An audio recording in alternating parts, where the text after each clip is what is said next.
Muy buenas tardes, bienvenidas y bienvenidas todos a nuestro nuevo webinar sobre la nueva versión de la ISO 31010, herramientas para la gestión de riesgos, que va a estar presentando tanto KIM Consultores como Gaitán Consultancy y Gaitán Consultancy, no, perdón, se me fue de la mente.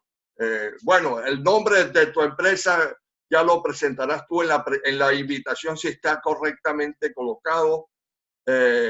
Y también hago consultores técnicos, del cual yo soy el director. Y estamos entonces que la presentación la va a monitorear Miguel Ángel Páez de KIM. Arranca Keila Soteldo hablándonos sobre los primeros aspectos, por cierto, muy interesantes de la nueva versión de la norma, y después va a retomar Conrado, y después vamos a tener una sesión adicional de preguntas y respuestas. Ustedes pueden formular sus preguntas por medio del chat, ¿verdad? Si al final vemos que alguien tiene algunas ideas que contribuir, puede también abrir su micrófono. Sin embargo, por favor, mientras estemos en la exposición, ustedes deben de tener sus micrófonos apagados. ¿Cómo saben que su micrófono está apagado? Porque ustedes se van a la parte de abajo del panel de Zoom y van a ver que en la línea base hay un micrófono a la izquierda. Ustedes pulsan sobre él y cuando aparezca una línea roja que tacha o cruza al micrófono, es porque su micrófono está apagado. ¿Por qué es importante tener el micrófono apagado para los participantes?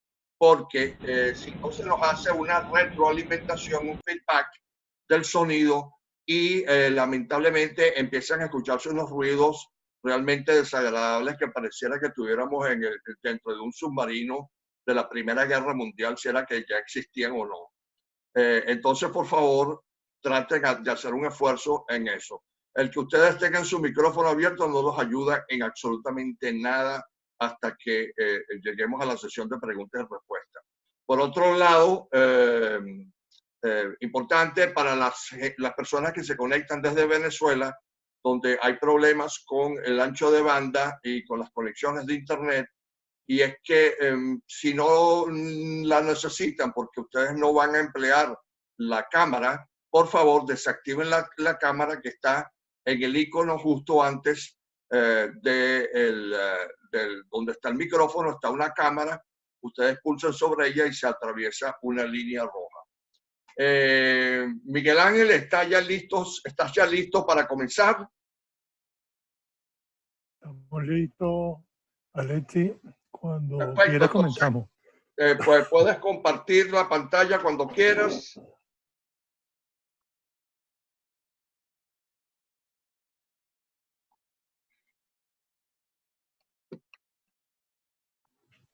Ok, compartiendo pantalla.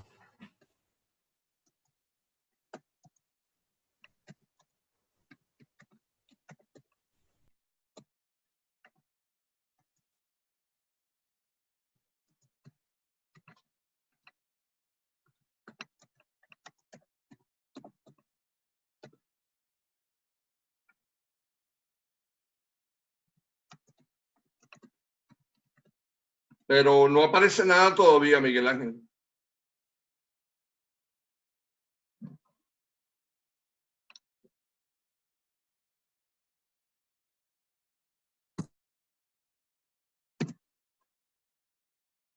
Pues, ay, sí, gracias.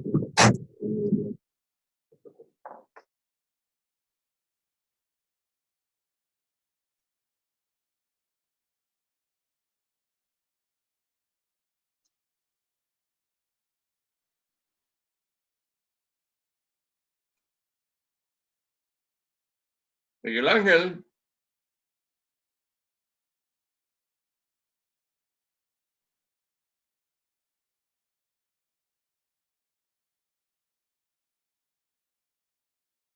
Conrado, creo que para que esto no se nos complique, porque es que la situación en Venezuela realmente está grave.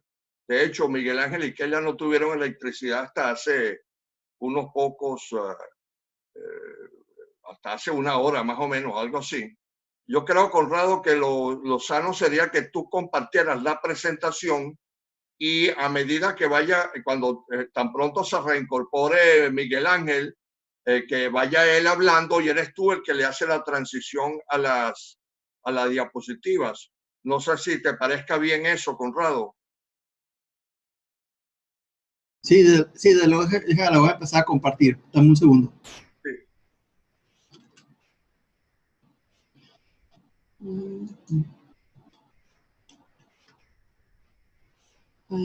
Daniela, están en... Mira, Keila, ¿me escuchas, Keila? Keila, ¿me escuchas? Ajá, ¿quién está compartiendo la pantalla ahora? Yo. ¿Conrado o Miguel Ángel? Conrado. Conrado. Keila, ¿me escuchas? Keila. Sí, se está viendo la pantalla. Ajá, Miguel Ángel, ¿me escuchas? Te escucho. Mira, para evitar los inconvenientes con la presentación, yo le he pedido a Conrado que sea él el que comparta la presentación, ¿verdad? Y entonces tú le pides a él, mientras ustedes hablan, le piden a él que haga el pase a la próxima diapositiva y así correcto. Nos evitamos posibles problemas de interrupción del webinar. ¿Te parece bien? Ok, está bien, está bien. Perfecto. Entonces, por favor, Miguel Ángel, arranca. Comenzamos. Ok. Sí, me dicen.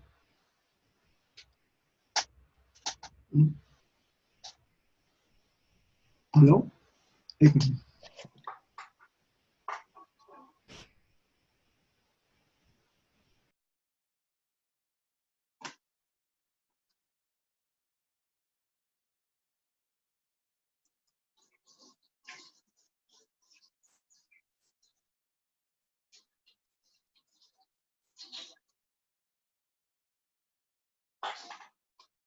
Miguel Ángel.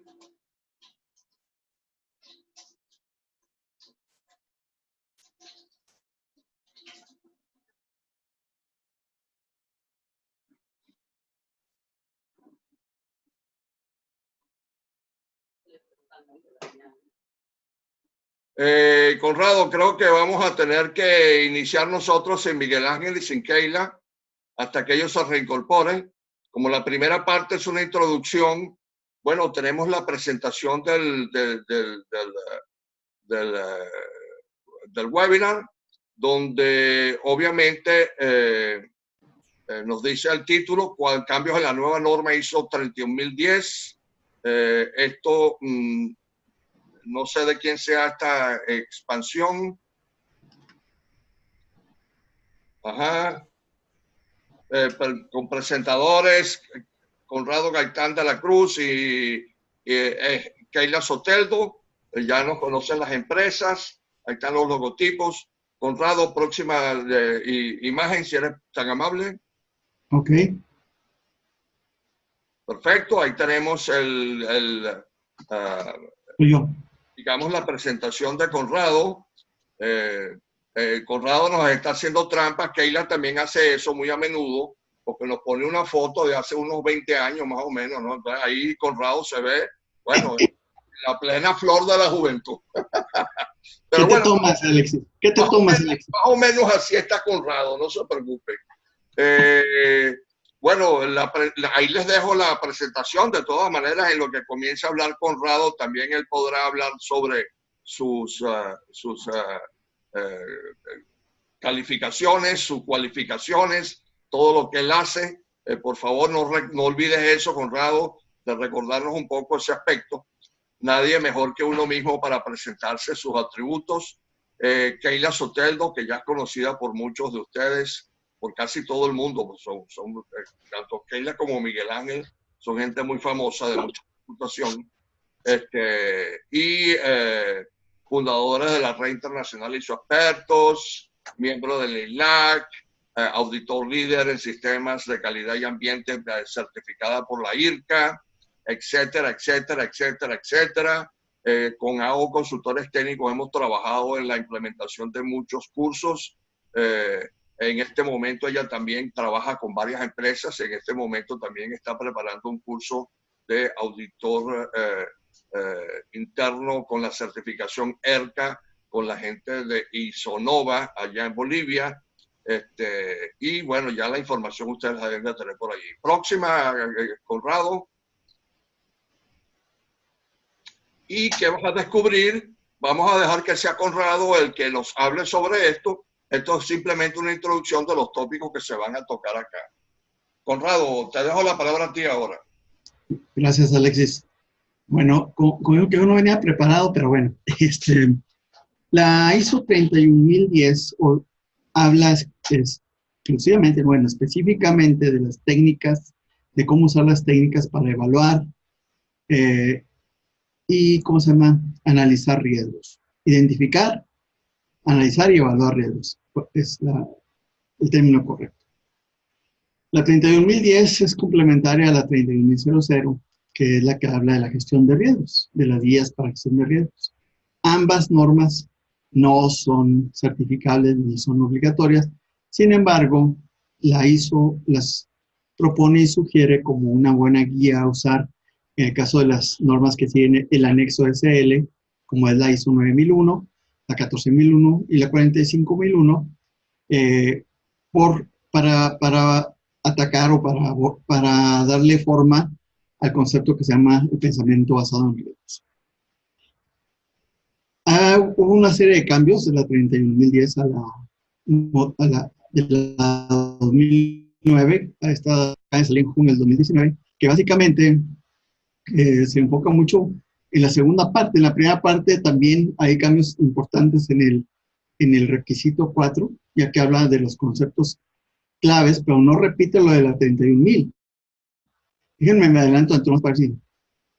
Sí, lo decía aquí ahorita me regreso acá. No habla de los mismos conceptos o principios de 31000, sino se refiere más a la incertidumbre y el riesgo. Ahora sí, déjenme darle un poquito adelante. Bueno, aquí son los aspectos generales y como decía, al final, en la segunda parte, que es la parte que me estudié bien, vamos a decirlo así, vamos a hablar de cómo es el proceso de implementación de evaluación del riesgo, la selección de las técnicas de evaluación del riesgo y los anexos A y B, en donde se describen estas técnicas y aparte se da más información en detalle de cómo aplicarlas. Si me permites, Claro. el segundo punto es muy interesante, lo último que mencionaste sobre que no repite los conceptos que aparecen en la ISO 31000, porque eso hace que todo el texto de la parte introductoria de esta norma sea material relativamente novedoso, lo del enfoque del riesgo, lo del enfoque de la incertidumbre, el tratamiento que le da, digamos, es algo fresco, es algo nuevo. Y entonces va a ser el estudio de esta norma algo bastante interesante y de mucha utilidad para todos los que le metamos la mano a esto. Continúa, por favor. Así es, yo creo que ese es uno de los cambios relevantes de que en la anterior norma, la 31010 de la 2009, había mucha repetición de conceptos de la 31000, especialmente lo que se refiere a la evaluación del riesgo, la identificación del riesgo, el tratamiento del riesgo. En este caso, sí los ve, sí hace referencia a ellos, porque ahorita lo veremos, pero no hace tanto énfasis como lo hacía antes. Y en la parte de conceptos, maneja alguno que es básico, no hace como esperaríamos, podríamos esperar que lo hiciera. Sin embargo, sí toma algunos conceptos de la misma y también de la guía 73-2009 y obviamente hace referencia a la ISO 32000-2018, que es la más nueva, la guía. La 31010 en términos de definiciones habla más de lo que es la posibilidad o la likelihood, o sea, la probabilidad que algo ocurra, la oportunidad que es la oportunidad, la posibilidad que algo ocurra, especialmente la menciono como eso, es que algo pueda suceder. ¿Cuál es la probabilidad o posibilidad de que algo pueda suceder? La oportunidad es la combinación de las circunstancias esperadas que sean favorables a los objetivos. Es un tema relativamente nuevo y que no se trata en otro lado de las normas. Por ejemplo, la 9001 no lo maneja así, pero aquí sí lo definen como tal. En el pensamiento basado en riesgo y en todas las demás normas habla mucho de riesgo, pero no da una definición clara de oportunidad. Aquí la establece. El tema de probabilidad como la medida de la chance, vamos a decir, del espacio que pueda ocurrir, o sea, de la dimensión de espacio para que pueda ocurrir, expresado como un número entre 0 y 1. Por esto estamos acostumbrados que las probabilidades van de 0 a 100 o 0 a 1, como lo hemos manejado normalmente. Habla también de la fuerza impulsora del riesgo, como el factor que tiene mayor influencia para provocar o en el origen de un riesgo. Hablo de lo que es una amenaza, como una posible, potencial y segura fuente de peligro, un daño o una salida, un resultado no deseable. Como mencionaba, en el caso ya de los conceptos claves, en vez de hablar de todos los principios que hablaba la 32.000, repetir lo que la 32.000 dice, aquí se refiere a dos conceptos principales y básicos para el tema de técnicas, que es la incertidumbre. Habla de cómo se debe reconocer la parte intrínseca y variable de la incertidumbre, de los fenómenos que están asociados a la incertidumbre.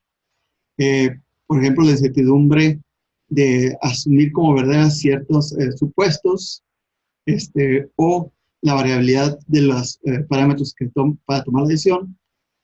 También menciona, y el segundo concepto que aquí habla mucho es el riesgo.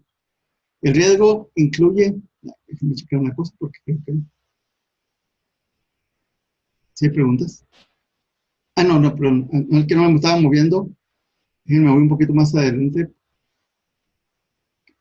Aquí lo que mencionaba ya, las partes referenciales, me disculpa lo que pasa, que he estado hablando de lo que tengo aquí anotado a un lado, pero bueno, me disculpa.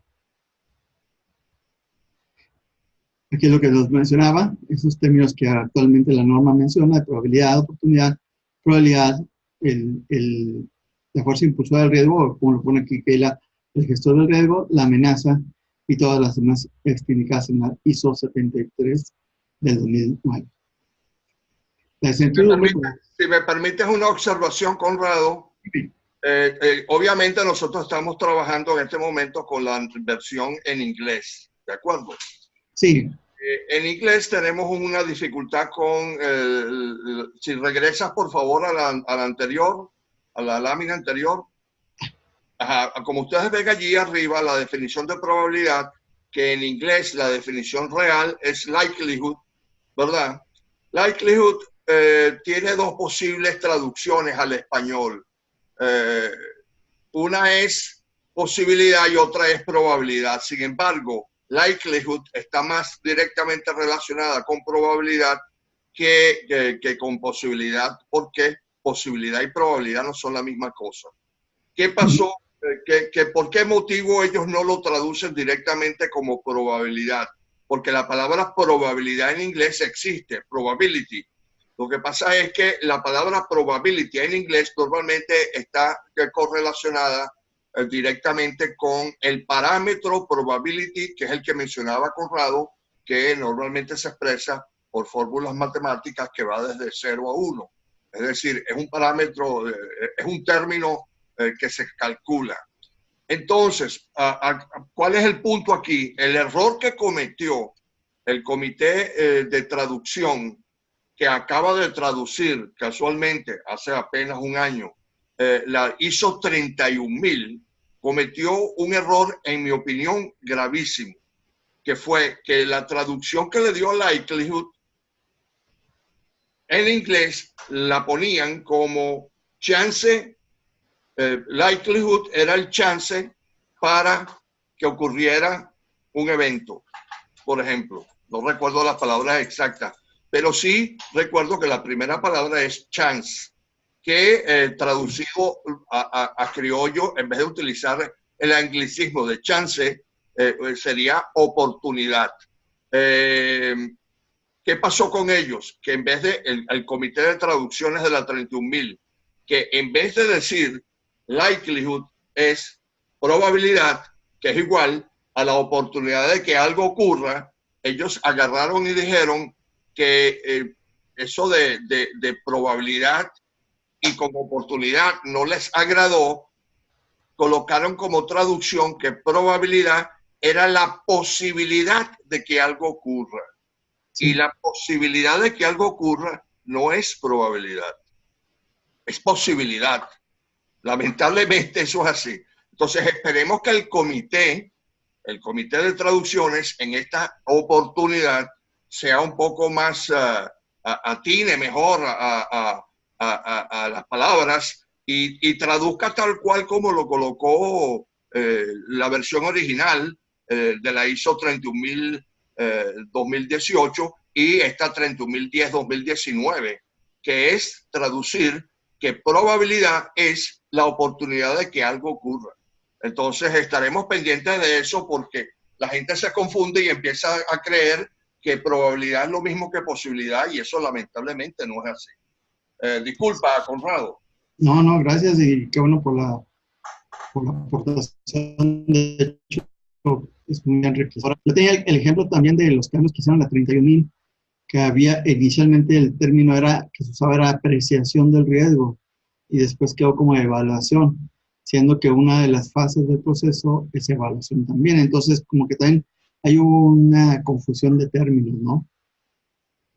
Pero bueno, es parte de... Alexis, ¿me escucha? Sí.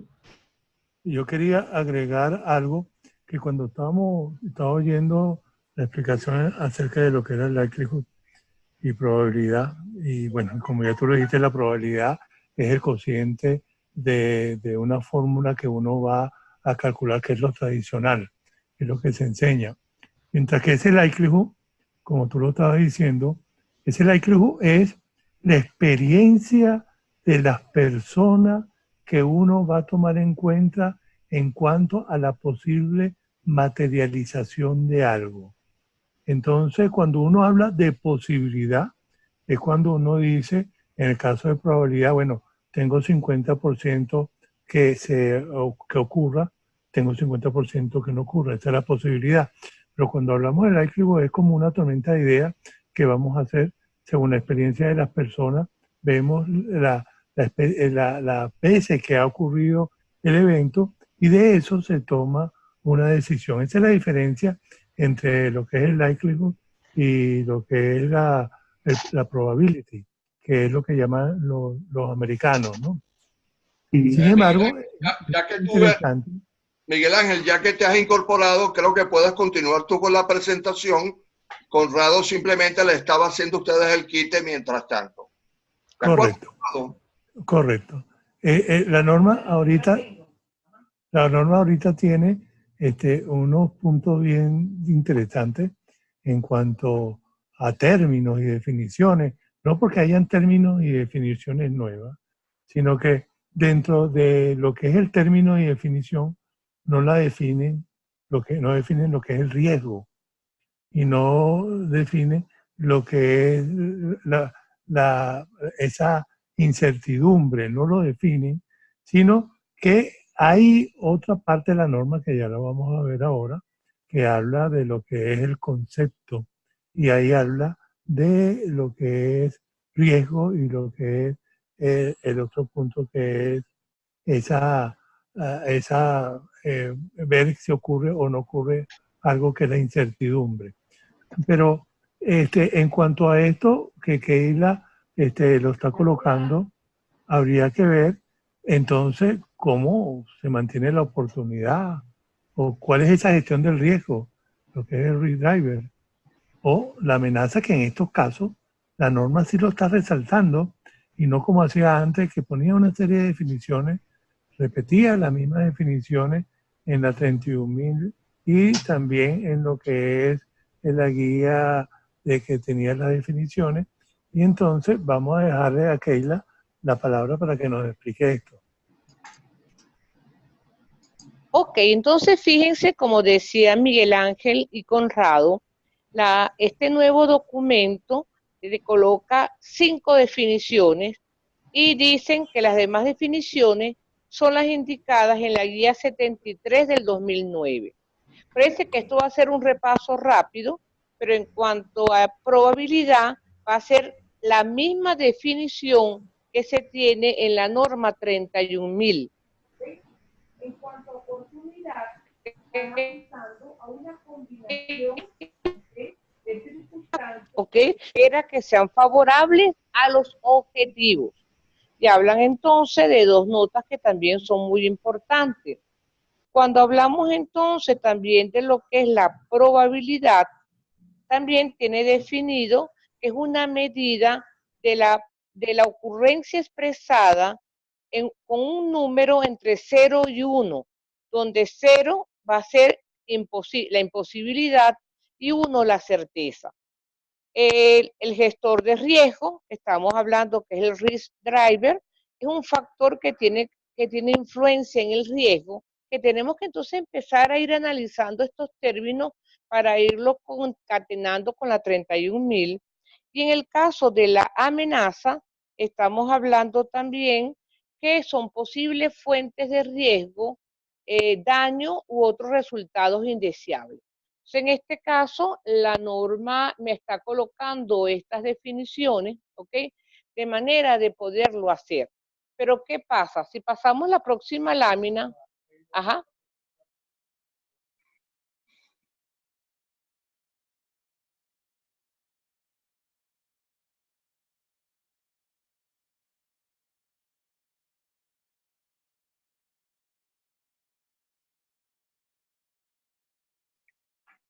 Keila, ¿y esa es la otra lámina?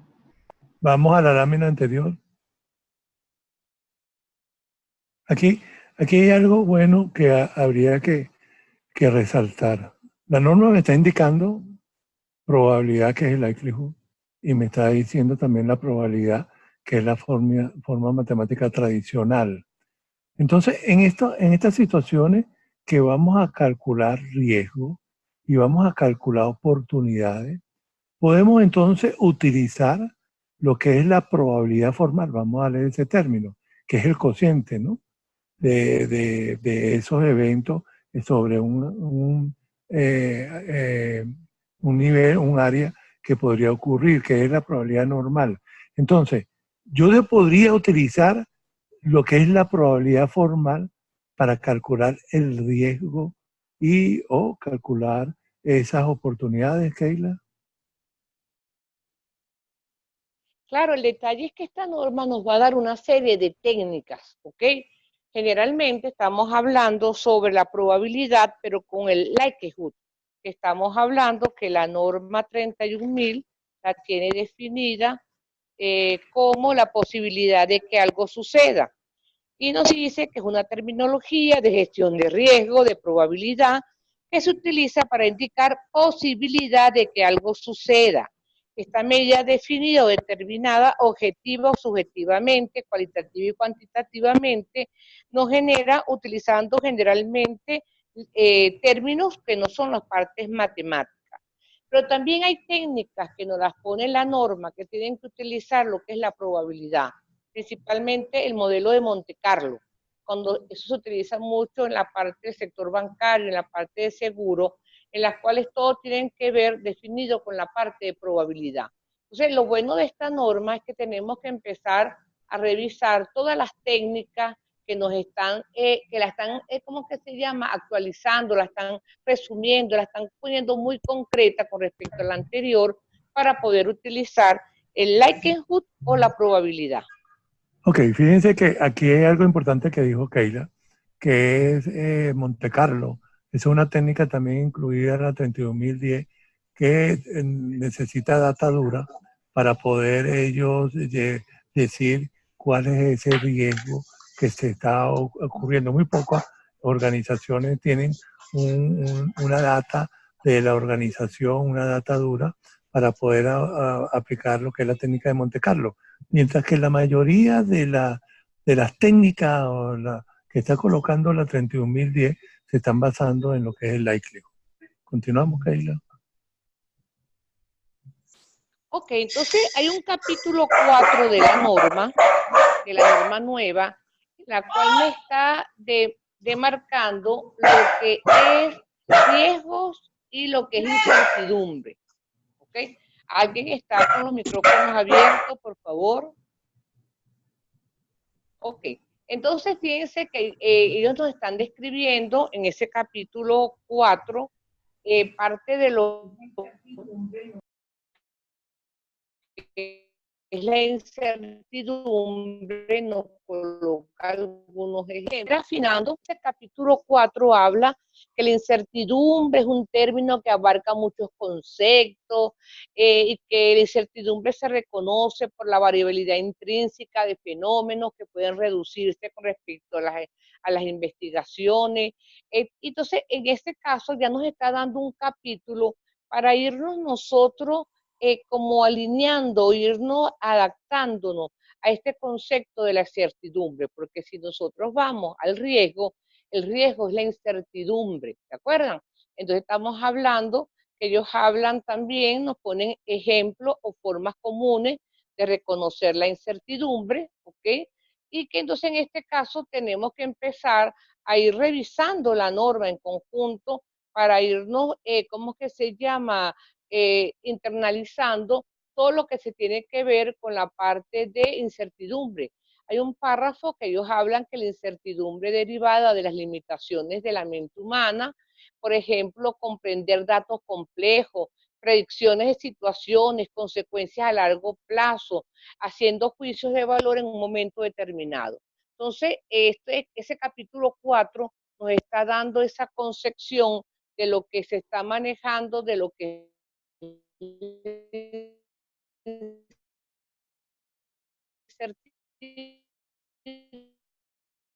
incertidumbre. Esa forma del esto se describe a menudo en términos, fíjense, de fuente de riesgo, de eventos potenciales, de consecuencias y de posibilidades.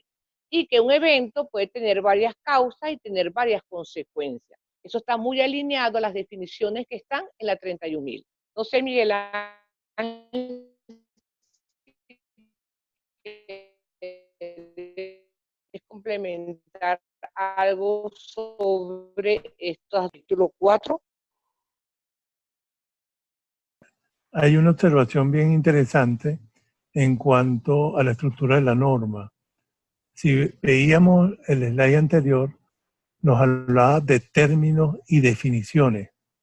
Cuando vemos este slide, que es tomado de la norma, nos habla de conceptos clave. Entonces, ¿cuál sería la diferencia entre un término, una definición, un concepto? ¿Y por qué en el caso de conceptos ubican nada más incertidumbre y riesgo? Aquí lo que hay que tener claro, ¿okay? Que la definición es algo que me está diciendo en cualquier parte del mundo, en cualquier parte del globo terráqueo, que eso se define así y todo el mundo lo va a interpretar de esa manera. Esa es la definición de un término. Mientras que cuando hablamos de un concepto, estamos hablando de una idea, estamos hablando de una interpretación de una persona. Entonces, la norma es muy cuidadosa en esto porque insiste en aclarar cuál es la idea de la incertidumbre, cómo se interpreta la incertidumbre, igual que el riesgo, y eso es un concepto. Aunque estas definiciones de riesgo e incertidumbre están incluidas en la guía que habla de las definiciones, pero la norma, ya teniendo eso definido en esa otra norma, está colocando la idea de lo que es la incertidumbre y lo que es el riesgo, que es el corazón de la norma. ¿Continúa, Keila? Si me permites, Miguel Ángel, quisiera hacer una observación, agregar algo.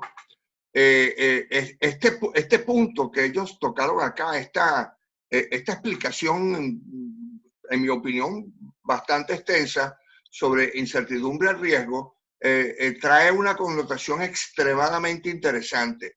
Ustedes saben que hay muchas personas que opinan y así lo expresan, entre ellos grandes especialistas, que dicen que el riesgo puede ser positivo o negativo.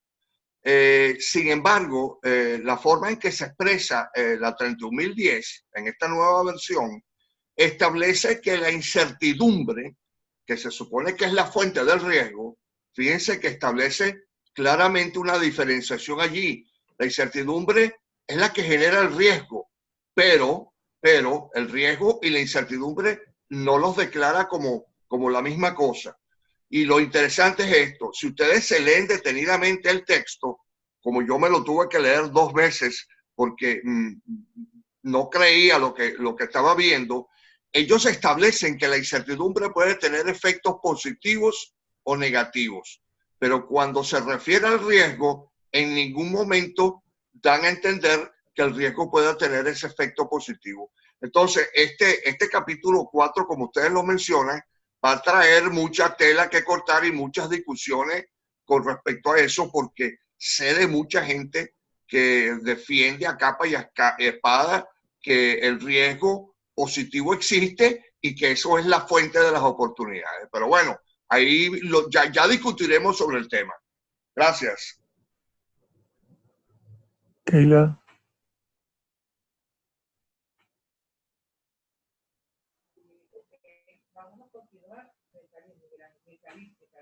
Ok, entonces fíjate, agregando lo que tú estabas diciendo, Alexis, lo importante de este punto, como tú lo estabas mencionando, es que están aclarando la idea. O sea, ¿cuál es el concepto que uno tiene de algo? Bueno, mi concepto es este. ¿Y cuál es el concepto tuyo? El concepto es este que yo estoy explicando. Entonces, mi concepto es una idea que yo tengo sobre algo, pero la norma, para evitar esa ambigüedad, está diciendo, bueno, la idea de cómo nosotros interpretamos lo que es la incertidumbre y el riesgo, lo empiezan a documentar en ese texto. Como tú dices, muchas personas, muchas especialistas hablan de riesgos positivos y negativos. Eso es verdad. Y muchas veces se dice que, bueno, ya en este caso el riesgo sería el complemento de lo que es la oportunidad. Sin embargo, la incertidumbre, como lo está diciendo la norma, es esa falta de conocimiento de lo que pueda ocurrir, lo que va a suceder, no sé a qué me estoy enfrentando, y por eso la norma empieza a aclarar la idea de lo que es una incertidumbre y lo que es un riesgo, que después lo va a colocar en las otras normas como una definición de incertidumbre y de riesgo. Es bien interesante porque son estos dos términos a los cuales ellos se permiten hacer o abordar esta forma de ver lo que es la incertidumbre y el riesgo, y cuando haya a lo mejor alguna interpretación de lo que pueda ser el riesgo, aparte de que tenemos la incertidumbre y tenemos la definición del riesgo, pues leyendo este capítulo nos va a dar mayor claridad en lo que se está tocando en cuanto a estos términos que tenemos en referencia. Ok, Keila. Ok, entonces después de la norma tiene entonces lo que nos quiere escribir a grandes rasgos, es ese uso de técnicas de evaluación de riesgo. Una serie de técnicas que siempre las hemos utilizado, que las entendemos, que las hemos colocado, y que unas son específicas para un determinado sector, para una determinada industria, y ahí se nos está dando en los anexos A y B una serie de técnicas, pero igual con la connotación que teníamos inicialmente en la 31.000 del 2012, que la cual apuntaba cómo se identifica el riesgo, cómo se evalúa el riesgo, porque fíjense que esta norma está manejando Keila, una observación. Aquí tenemos en el chat de Eliana, que dice que el concepto lo define el contexto donde está ubicado. Yo te podría decir, Eliana, el concepto es la idea que se tiene de algo. Y eso se aplica como, por supuesto, al contexto donde uno está ubicado. Pero el concepto es la idea que se tiene de algo, de ese término, que a lo mejor lo podemos interpretar de maneras diferentes cuando lo apliquemos en un contexto. Pero es algo que no es la definición per se, es una idea que yo tengo, es como yo lo interpreto. Y eso es lo que ocurre entonces cuando vamos a la auditoría. Yo tengo una forma conceptualizada de algún término, el auditor tiene otra forma conceptualizada de algún término, los conceptos o las ideas no son iguales y empieza la discusión. Por eso es que la norma está aplicando y se ubica en estos dos términos para que se vea muy bien cuál es la idea, qué es lo que se pretende, qué es lo que tiene estos dos términos, independiente de dónde lo pudiéramos aplicar. Estoy de acuerdo que dependiendo del contexto, bueno, va ubicado, pero es una idea. Por ejemplo, los Beatles dieron una idea a lo que es una música de rock, pero es un concepto de música. Igual los Rolling Stones dieron a lo mejor una forma de hacer música. Es un concepto. Entonces, esa manera hay que tener cuidado cuando aplicamos no solamente estos términos, sino cualquier otro que nosotros vamos a aplicar. Vamos a pasar la lámina entonces, Gaitán.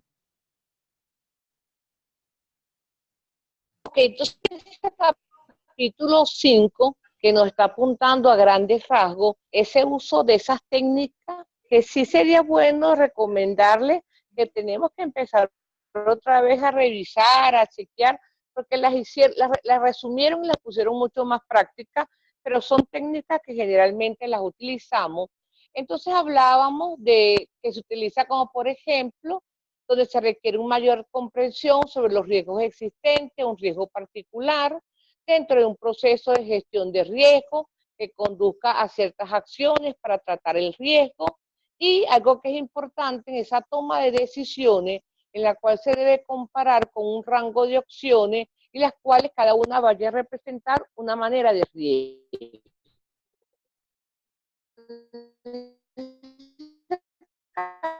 Están indicando, ¿ok? Entonces, a partir de eso, entraríamos entonces con el capítulo 6, que ahí sí Conrado, el capítulo 5.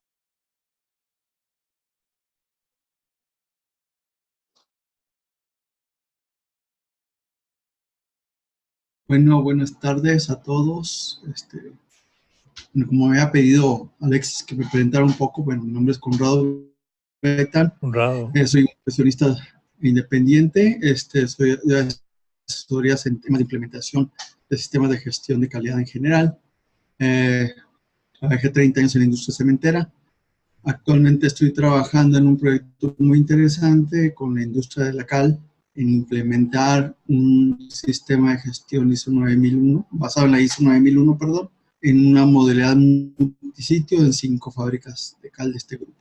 Entonces, pues últimamente me he estado cada vez más familiarizando con el mundo ISO y practicando los conceptos, y en este caso la ISO 31010, bueno, siempre ha sido mi inquietud irme por el lado de riesgos, cómo valorar los riesgos, cómo identificar los riesgos, cómo en un momento dado determinar el efecto de dichos riesgos y además cómo lograr también calcular el efecto de las medidas que se toman para remediar los riesgos.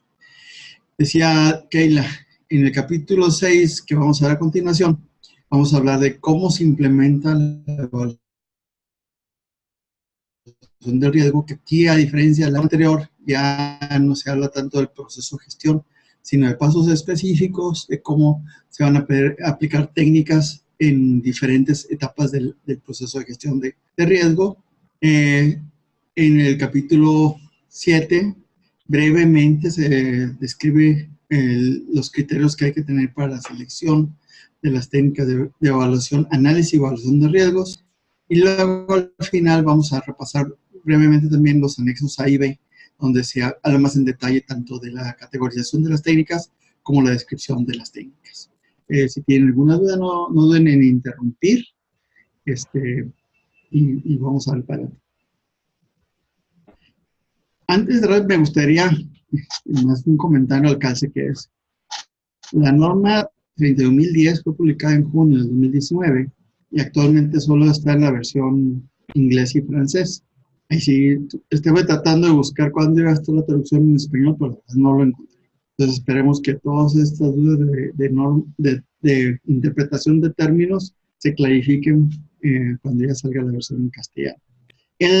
Para implementar una técnica para analizar y evaluar riesgos, se debe llevar a cabo un proceso sistémico, metódico, que nos lleva a la implementación efectiva de dicha técnica. Para esto se una parte, obviamente, de planificación, donde se toman en cuenta el contexto, las partes interesadas, los objetivos que tiene el implementar una técnica de este tipo, se deben considerar factores humanos, organizacionales, sociales, y se deben revisar criterios para toma de decisiones. Como decía, aquí un poco la norma empieza a diferir bastante del antiguo concepto de repetir el proceso de gestión de riesgo que tenía la versión anterior, que era la 31.010-2009, y se mete más a conceptos muy específicos de la implementación de este tipo de técnicas. Es relevante, por ejemplo, que empiece hablando del contexto, que todas las normas del anexo SL ya lo traen embebido, lo traen como parte de la genética, y también en la parte de cómo se compromete a las partes interesadas, o los stakeholders, más bien, aquí le llaman stakeholders más que partes interesadas. ¿Cómo debe establecerse objetivos? Bueno, me estoy repitiendo, pero más para hacer énfasis en estos conceptos de que son relevantes para la implementación y que son los principales que vienen al inicio, que es planificar. Ya no antes escogíamos un método así que más o mejor se nos ocurría, y luego ya después lo implementábamos, lo usábamos, más bien dicho, lo usábamos, había un resultado y luego ya tomamos decisiones en base al resultado. No, aquí hay una serie de preanálisis y consideraciones que se hacen y, ¿cómo se llama? Este tipo de consideraciones son las que ayudarán a lograr una efectividad en la implementación de las técnicas. Como último punto, y no quisiera dejar de pasar el concepto de revisar los criterios para la toma de decisiones. Es decir, cuando estamos hablando de implementar una técnica de este tipo, tenemos que tener muy claro qué es lo que queremos lograr a través de la implementación. Después viene el proceso, en este mismo proceso viene la parte de gestionar la información y desarrollar modelos. Esto es algo que como ideas es nuevo. Se me hace que es nuevo, yo no lo había escuchado en alguna norma anterior de este tipo. Ahí si no, si Alexis o alguien más tenga más experiencia en el sentido, pero aquí viene el primer concepto, que se tienen que recolectar la información requerida y necesaria para hacer esta valoración del riesgo, y también establecer un modelo. Los modelos son abstracciones de la realidad que nos sirven para interpretarla. En este caso, cuando hablamos de un modelo, es el modelo matemático, el modelo probabilístico que vamos a usar para poder definir cuál es el efecto del riesgo, cuál es el impacto que va a tener y cómo podemos en un momento dado influir sobre su posibilidad de ocurrencia. Parte también importante de esta recolección de información o gestión de la información es analizar la información para saber cuál nos va a ser útil y cuál no, ¿verdad? Y enfocarnos en aquella que nos vaya a ayudar a obtener los resultados que queremos lograr. No con eso quiere decir que nos ayudemos a cosas que no queramos, pero sí de no meter basura, no meter ruido en el análisis, porque entonces nos llenaríamos de datos y de definiciones o de resultados de los análisis que a lo mejor no son los correctos. Aquí me acuerdo mucho de mis clases de estadística, donde decía que la estadística es una ciencia muy amplia y que se puede usar para muchas cosas, pero que no necesariamente se usa adecuadamente. Hablaban del caso del tema del incremento de población de cigüeñas con el incremento de nacimientos en Inglaterra, en una parte de Inglaterra. Y hacían una correlación, ven como una correlación perfecta entre el incremento de la población de cigüeñas en una ciudad y en nuevos nacimientos, y entonces decían que obviamente eso comprobaba que a los niños los trae la cigüeña, ¿verdad? El juicio, pero realmente lo que se encontró después es de que como estaba aumentando la población, había más casas, había más chimeneas, y obviamente las cigüeñas anidaban en esos lados. Entonces es muy interesante hablar del análisis de la información aquí, precisamente por eso, porque tenemos que encontrar cuál es la información o el dato que realmente va a ser relevante para nosotros. En la tercera fase, o la tercera actividad básica y clave de implementar una técnica es precisamente la aplicación de la misma técnica. Y para ello se debe identificar qué riesgos queremos atacar o abordar, determinar las fuentes, causas y fuerzas impulsoras del riesgo, que ahorita Keila nos da una repasada de qué es estos conceptos. Investigar, y esto es bien relevante y importante porque muchas veces algo que nos pasamos por alto, aunque quienes están en la industria alimenticia no tanto, o quienes están en la industria que usa la MEF no tanto, pero es investigar la efectividad y la eficiencia de los controles existentes. Con esto ya podríamos decir, bueno, ok, entonces podemos empezar a tomar decisiones, correlaciones e hipótesis de qué tenemos que hacer para poder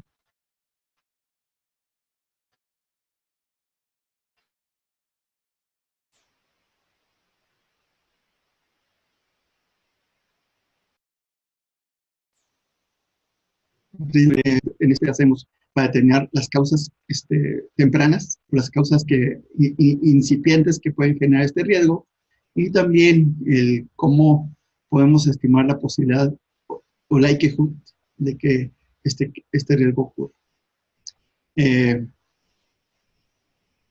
Como digo, preguntas. No, ay, perdón.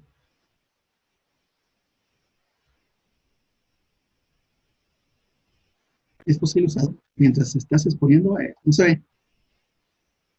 Aquí voy. ¿Sí se ve o no se ve? Bueno. Sí se ve, Conrado. Me va quedando moviendo mucho, ¿verdad, Alexis? En esta parte seguimos con la revisión de los resultados del análisis. Pues una vez que aplicamos la técnica que seleccionamos en base a toda la planificación y análisis de la información que hicimos, tenemos que validar los resultados del análisis del modelo que desarrollamos o que escogimos y analizar la incertidumbre y la sensibilidad del modelo. Y finalmente, después de eso, aplicando el modelo a la hipótesis que hicimos, también hay que dar una revisión y seguimiento de estos resultados.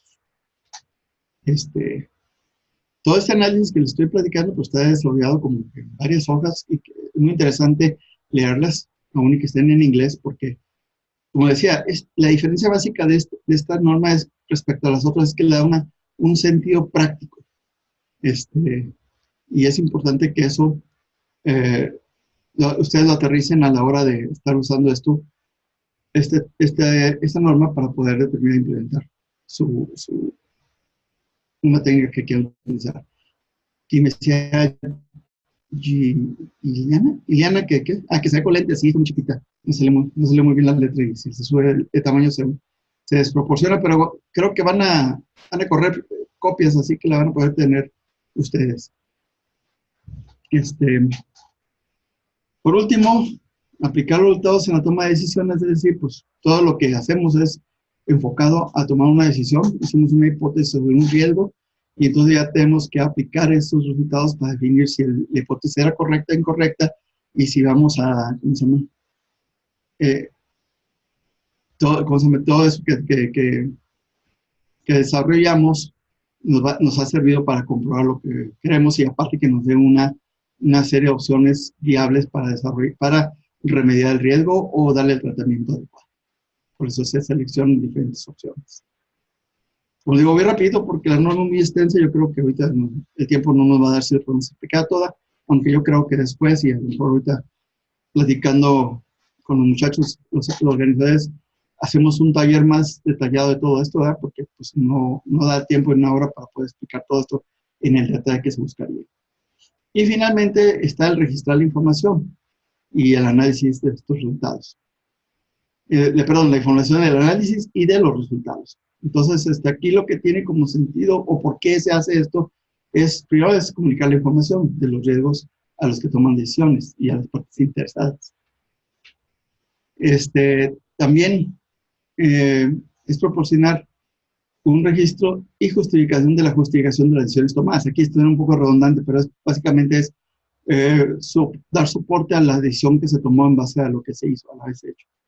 Preservar los resultados de la evaluación para su uso futuro de referencia, es decir, para casos similares, no inventar el hilo negro, sino a partir de lo que hay, pues moverlo para otro lado, volverlo a aplicar, al menos no todo, pero en algo.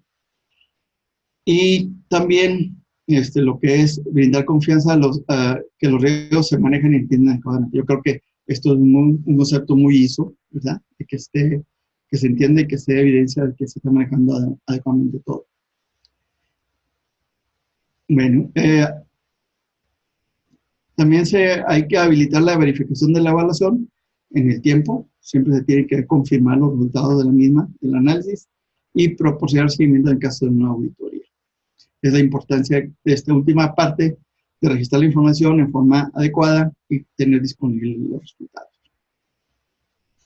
Este es el capítulo 6, perdón.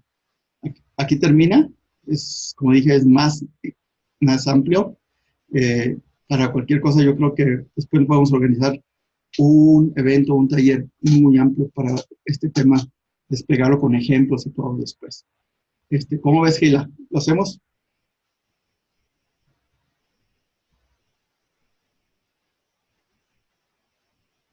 Muy bien. En el capítulo 7. Conrado, es que estoy por el teléfono y mientras empiezo a contactarlo.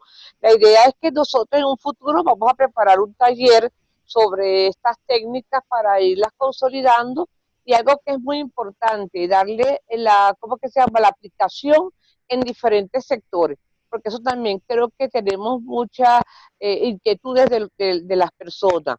Otro punto que me están diciendo es que si la presentación se la vamos a enviar, le estoy colocando en el chat que a las personas que me enviaron sus datos por el email, nosotros les vamos a enviar el link de la presentación y un link donde va a estar la presentación de nosotros para que ustedes la tengan. Pero recuerden que tenemos que tener sus datos para poderlos hacer, porque ya que en este seminario se inscribieron más de 200 personas. Entonces a esas personas que se inscribieron es que le vamos a hacer llegar eso. Listo. Para agregar a eso, Keila, aquellas personas que entraron a esta ponencia, a este webinar, sin haberse inscrito en la planilla de inscripción, si no van a la planilla de inscripción y aún a pesar de que ya pasó el webinar, no se inscriben, no van a recibir el link de la conexión. Entonces, aún si entraron libremente por medio del link que publicó Keila en los grupos, por favor, vayan al link de conexión para la inscripción, inscríbanse, a pesar de que ya haya terminado el webinar, para que ustedes puedan garantizar de que reciban la información que acaba de informar Keila.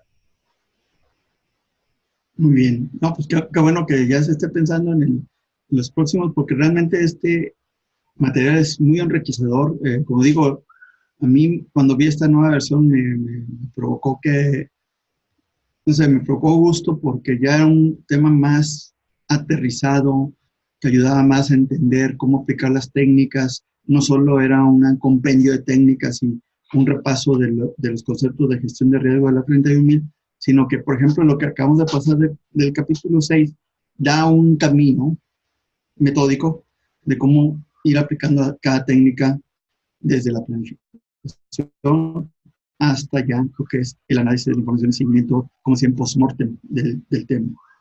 Este slide pertenece al capítulo 7, que es muy breve.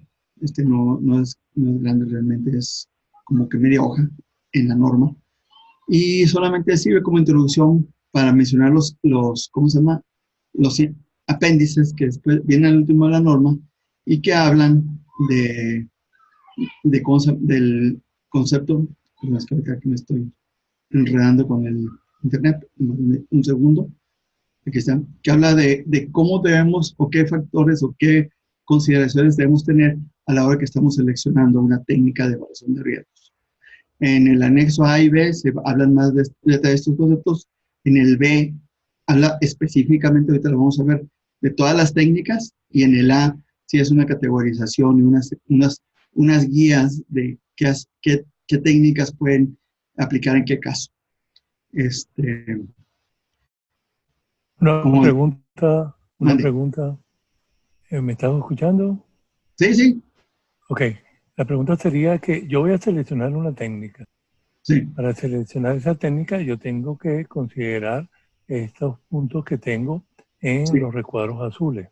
Así es. Pero hay algo bien interesante, que por ejemplo en el primer recuadro azul, la tercera viñeta, habla sobre cualquier requisito legal, regulatorio y contractual. Así o sea, es. yo voy a seleccionar una técnica y esa técnica va a estar direccionada al requisito legal, regulatorio, porque según entiendo, independientemente de la técnica que se vaya a utilizar, el cumplimiento legal es obligatorio. O sea, yo no puedo decir cuál es el riesgo que yo voy a lo mejor a incurrir por incumplir un requisito. Y entonces la norma me está llevando a que no cumpla con las normativas legales y regulatorias. Entonces, ¿cómo se encaja este punto cuando es algo que yo tengo que cumplir per se? Las leyes hay que cumplirlas, definitivamente. Yo no soy una persona que decido cuál le voy a cumplir o no, pero sin embargo pareciera que para escoger estas técnicas yo tengo que ver el requisito legal. ¿Cómo me explicas esto? Bueno, si me piden mi interpretación es de que, por ejemplo, hay ciertas industrias como la alimenticia que requieren controles o análisis o técnicas más estrictas que otras industrias. Entonces, por ejemplo, la industria alimenticia tiene técnicas muy específicas para ella, como es la HACCP y todas esas técnicas que llevan un detalle más grande en los controles y análisis de controles. Hay otras técnicas también como la automotriz, que también hacen énfasis en el uso de la MEF.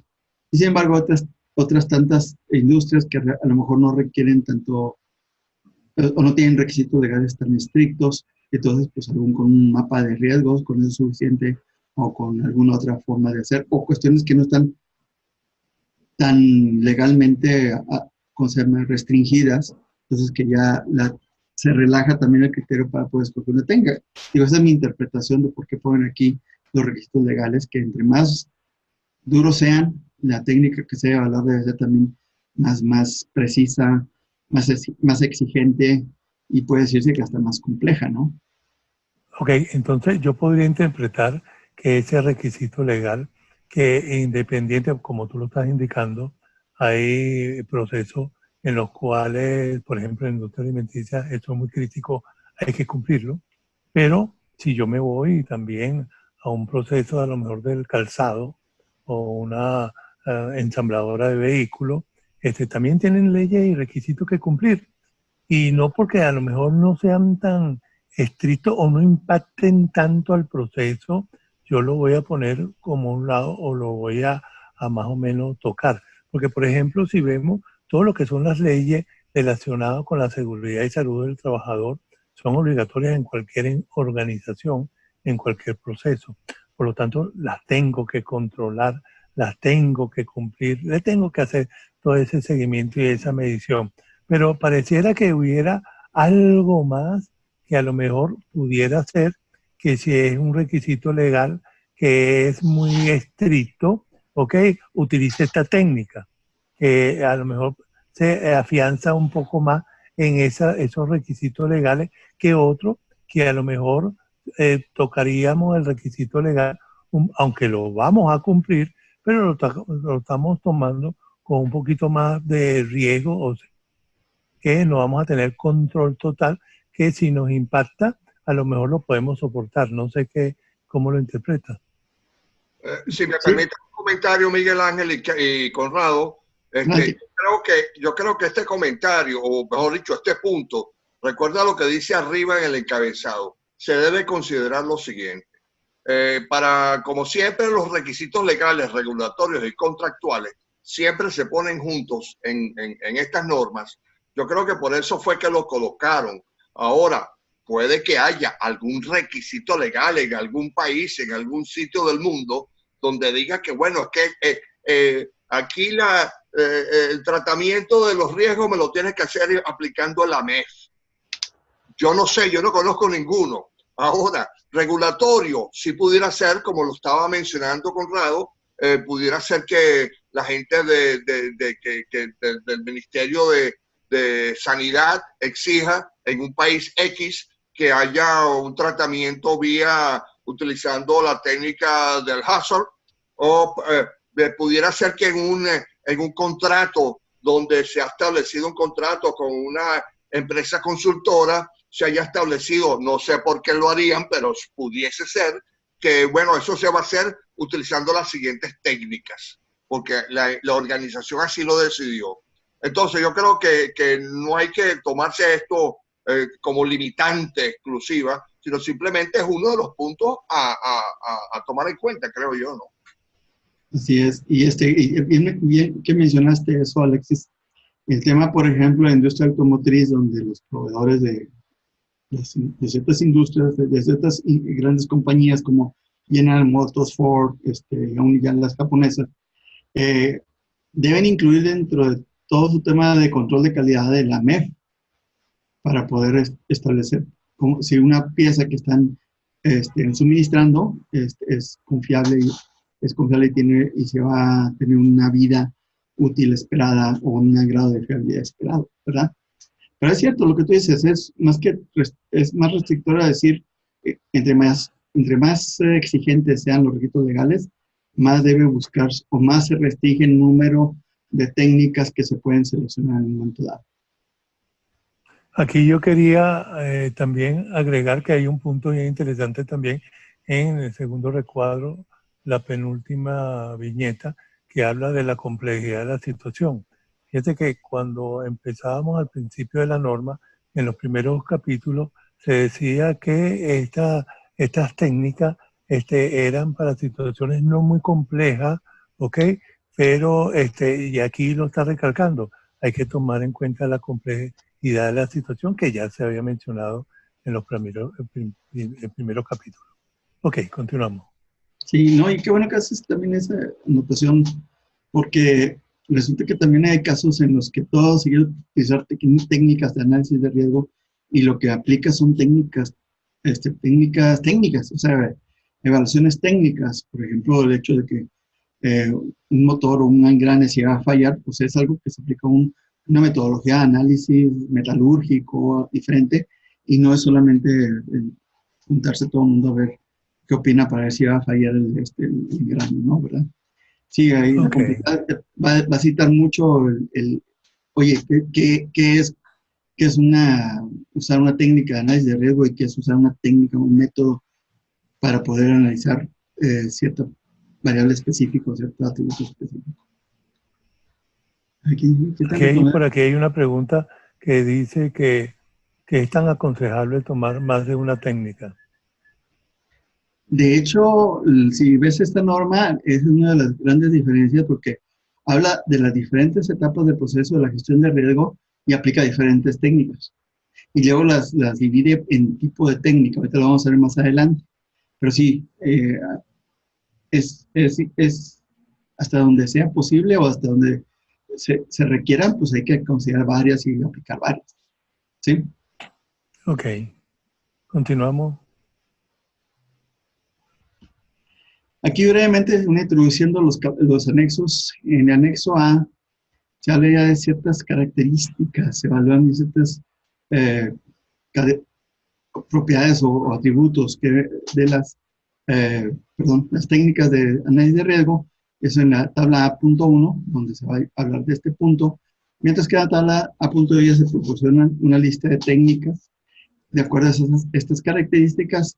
Y a medida que aumenta el grado de certidumbre de las mismas, aumenta el hecho de la necesidad del grupo y qué tipo de técnicas se deben utilizar. Entonces, esta parte de aquí, en la parte del anexo A, es más como la parte de cómo empezar a analizar las técnicas, por lo que venía o sea, por esta pregunta que salió ahorita, cómo empezar a analizar estas técnicas para saber cuál es o cuáles son las más adecuadas en diferentes etapas del proceso de evaluación de riesgo.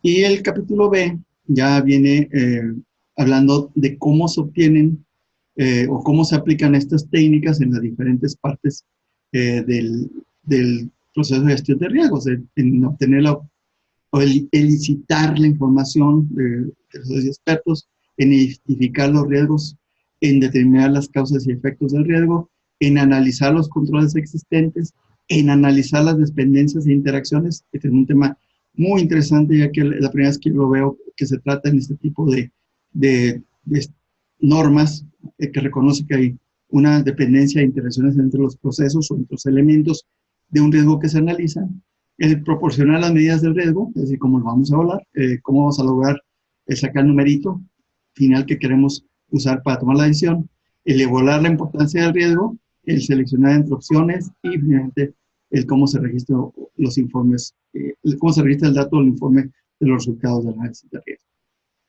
Como decía, para mí uno de los temas muy relevantes no más son estos dos apéndices, que junto con el proceso descrito en el requisito 6 o el capítulo 6, yo creo que les va a ayudar mucho a quienes quieran echarse un clavado y meterse a tratar de aplicar estos conceptos y entonces armar su propio sistema de evaluación de riesgos.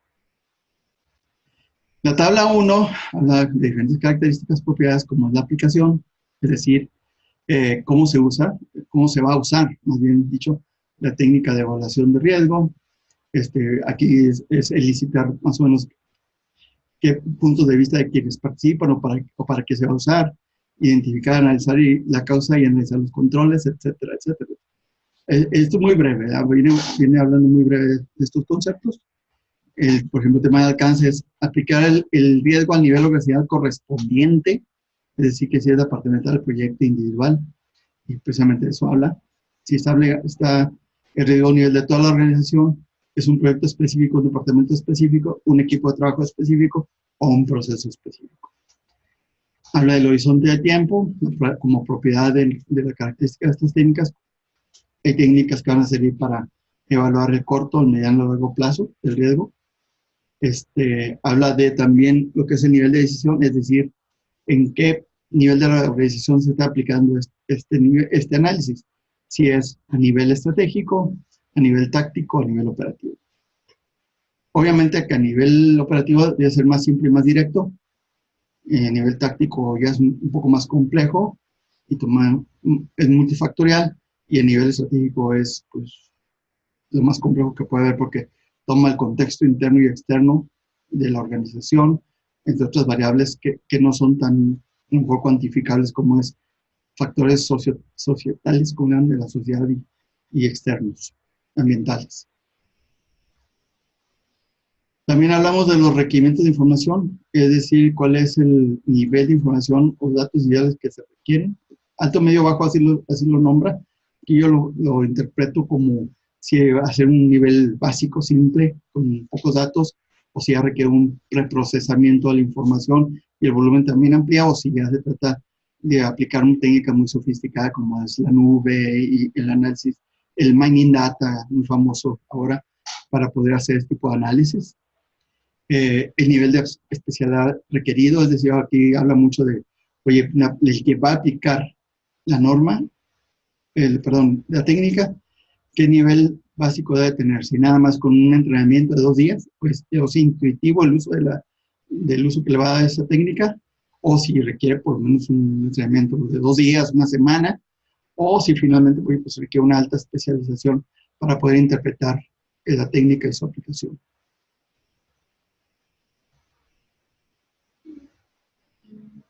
También aquí hay otra propiedad de las técnicas que son cuantitativas y cualitativas. Bueno, aquí sobra decir el tema porque creo que todos entendemos todos los conceptos en su amplitud, de cuando algo es meramente cuantitativo, es decir, que se basa en datos duros que se obtienen de mediciones específicas, o cuando es cualitativo. Ahora cuando es cualitativo el tema es cómo se traduce lo cualitativo a algo que es semi-cuantitativo, al menos cualitativo.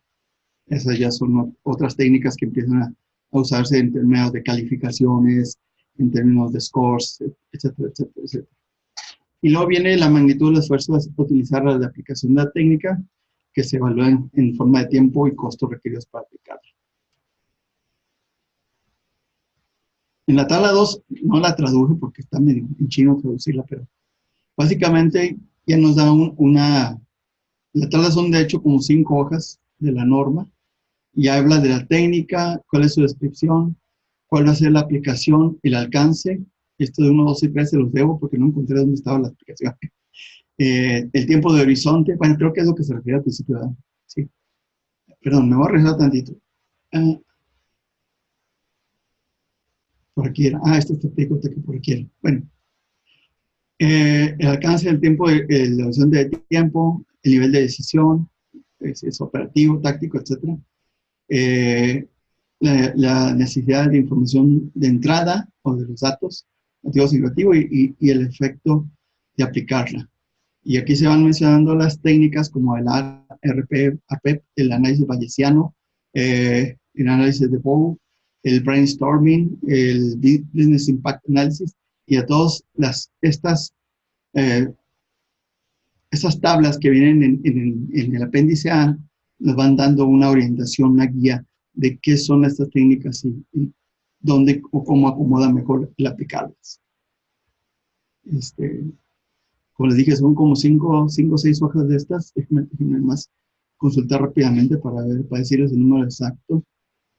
1, 2, 3, 4, 5 páginas. 5 páginas donde escribe aproximadamente unas 50, no, mejor, menos. Sí, 30 técnicas en estos parámetros, en estos atributos. Perdón. Como parte de lo que les comentaba es que en esta norma ya aparece una guía de cómo a través de las diferentes etapas del proceso de gestión de riesgo se van aplicando con un propósito específico. Por ejemplo, al principio, cuando se identifica el riesgo, se aplican técnicas para elicitar elicitar el conocimiento, elicitar el riesgo y evaluar la eficacia de los controles. Y luego seguimos en el proceso y vamos a utilizar técnicas para comprender las consecuencias y la probabilidad de que estas ocurran, las técnicas para analizar la dependencia e interacciones de los elementos que están causando el riesgo, es el proceso mismo, las técnicas para medir y cuantificar el riesgo, ya nos estamos yendo a la parte de evaluación específicamente del riesgo, y finalmente las técnicas para registrar y reportar, las técnicas para seleccionar alternativas, que aquí ya estamos entrando en la parte del tratamiento de riesgo, las técnicas para evaluar la relevancia del riesgo, todavía no volvemos de técnicas para identificar causas, orígenes y impulsores del riesgo, que es ya parte de la mejora continua, y las técnicas de identificación de riesgos, que volvemos a la primera parte de identificación, y las técnicas para obtener una perspectiva del riesgo. Aquí hay temas muy interesantes, por ejemplo, en la técnica de reportar y registrar, se usan técnicas de realización de proyectos, como la curva S, que no se venía mencionando en la otra norma. Entonces, hace un recuento y hace una compilación muy interesante de técnicas. Y de eso sale este documento que yo creo que es muy rico y muy útil para el que lo quiera aplicar. Cerrando esta presentación, pues es una presentación breve. Creo que más adelante vamos a hacer algo más detallado explicando todos estos conceptos. Quería dar la diferencia de la 31.010 del 2009, donde se hablaba en el anexo B como técnicas de evaluación de riesgo, se habla de 31 técnicas en 30 páginas. Mientras que en esta, 31.010-2019, se hablan de 45 técnicas en 80 páginas clasificadas por las categorías que acabamos de ver en la página anterior y referenciadas a este proceso de gestión de riesgos de la versión 31.000-2018. Pues creo que era por todo de mi parte. Alexis, ¿qué hacemos? Vamos a abrir el chat a ver si hay alguna pregunta pendiente. Keila, ¿ibas a decir algo? Sí, bueno, lo importante de todo esto es como empezar a a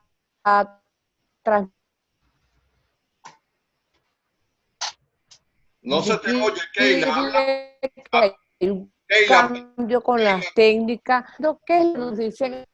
Keila, perdona. Aló, ¿se escucha ahora? Keila, No, perdona, no se escucha. Perdona que te Ahora interrumpa. sí. Keila, Bueno, la idea de esto es que para nosotros... por favor, Keila, escúchame. ¿Me escuchas? Te escucho. Ajá, habla por la conexión de Miguel Ángel, porque la tuya se interrumpe constantemente y no te escuchamos. La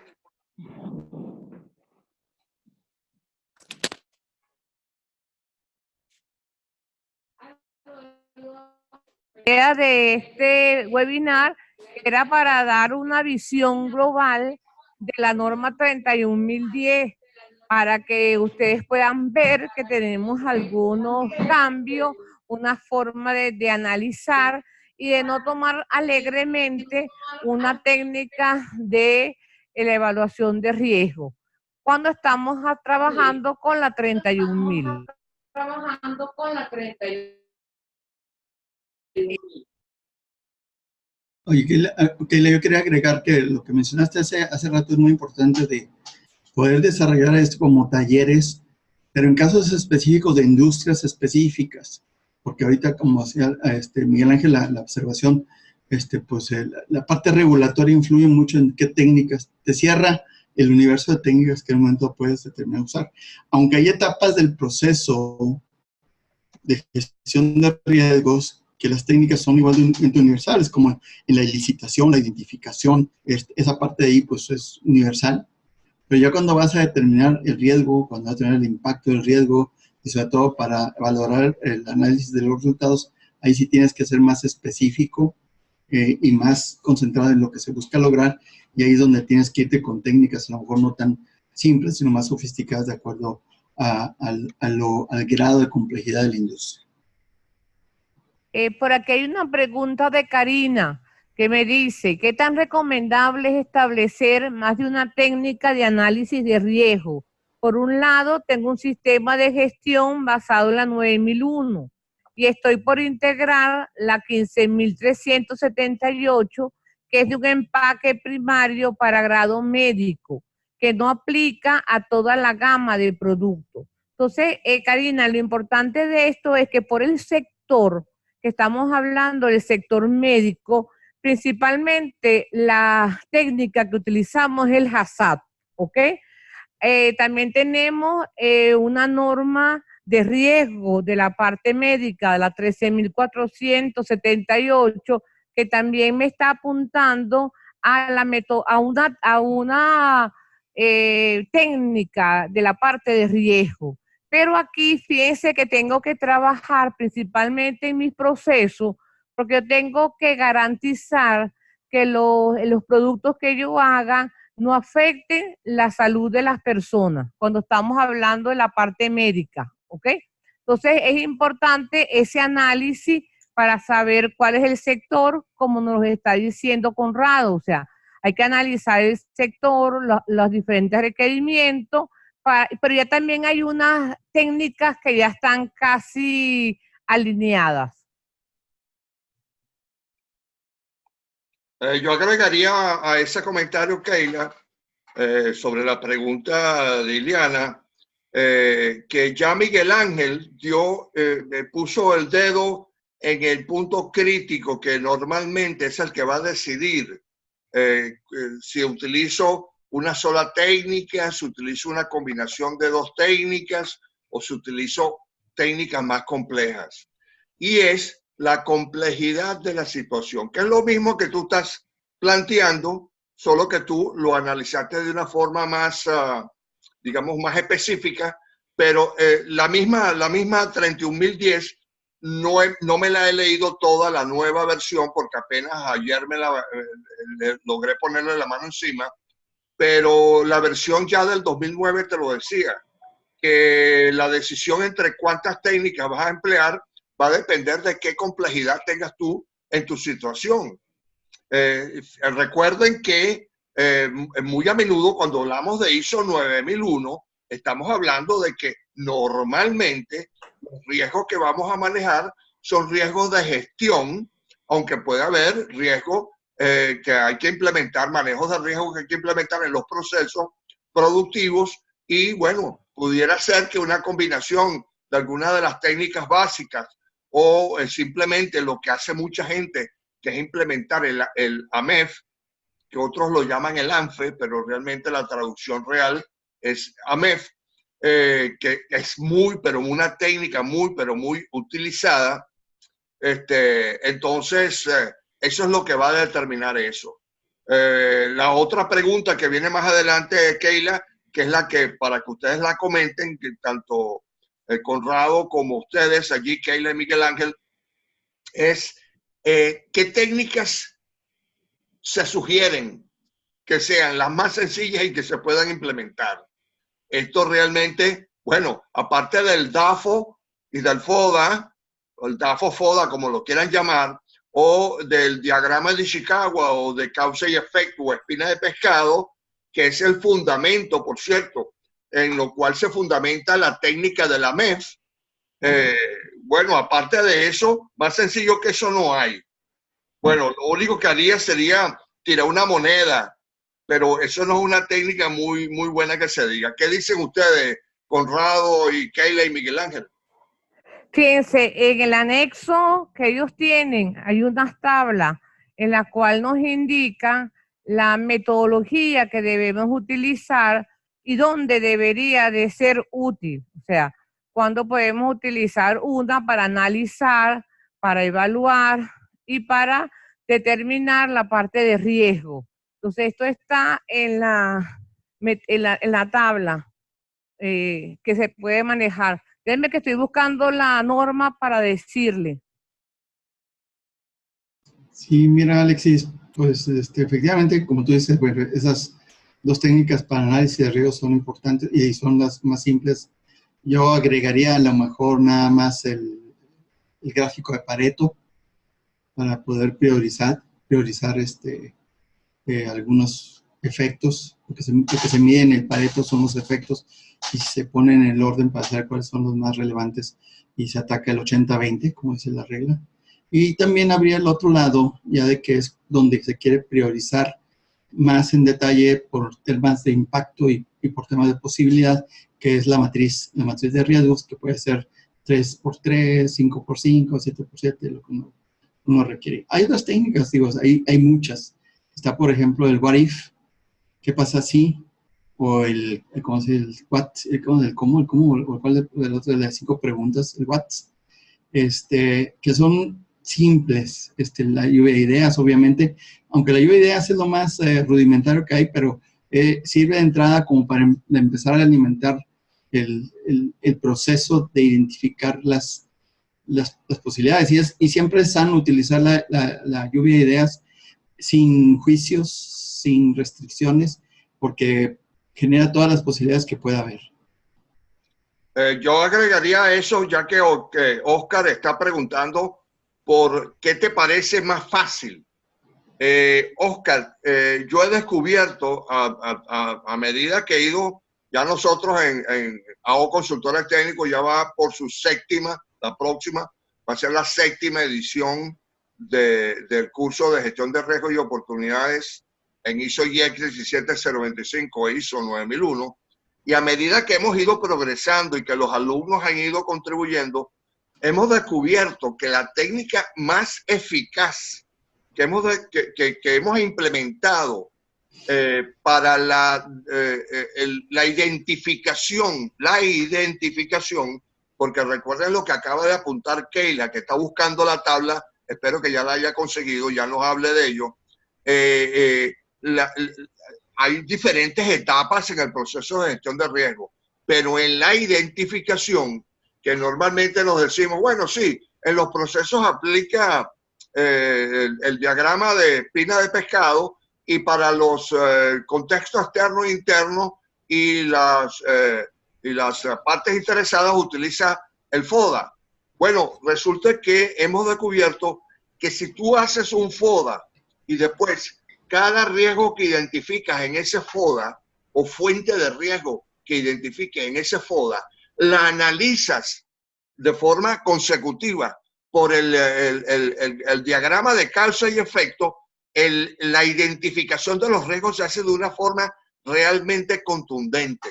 Entonces, fíjate, es una combinación de dos técnicas absolutamente básicas que normalmente nadie aplica en análisis del contexto externo, pero que a nosotros en los cursos hemos descubierto que es una herramienta súper valiosa, porque nos da un lujo de detalle sobre el análisis de los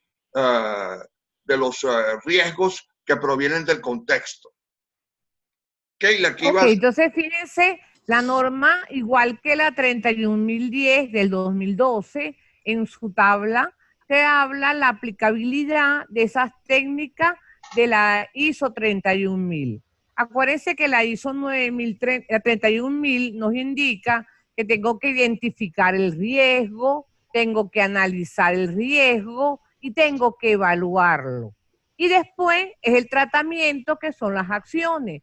En esa tabla A3 nos indica cuál es la metodología o cuál es la técnica que generalmente se debe de aplicar.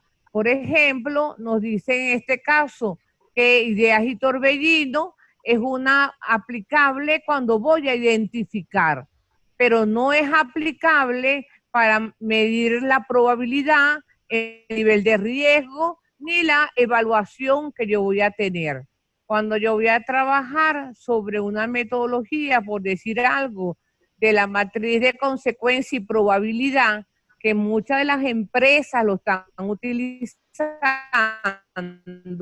entonces yo no puedo utilizar para identificar el riesgo. Tengo que buscar otra opción, y otra opción puede ser a través de ideas y torbellino, que me dicen que es muy aplicable. Entonces, la tabla A3 nos da un lineamiento y nos da una dirección sobre lo que deben de tener. Ah, perfecto, ya me la pusieron en la pantalla.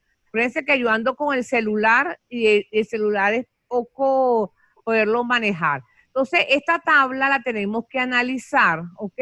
Porque esto en verdad, cuando estamos nosotros haciendo las auditorías y las empresas nos indican que tienen gestión de riesgo, que lo están manejando con una identificación, un análisis, una evaluación, entonces muchas veces la metodología que ellos utilizan es un arroz con mango. Entonces es importante que nosotros empecemos a trabajar.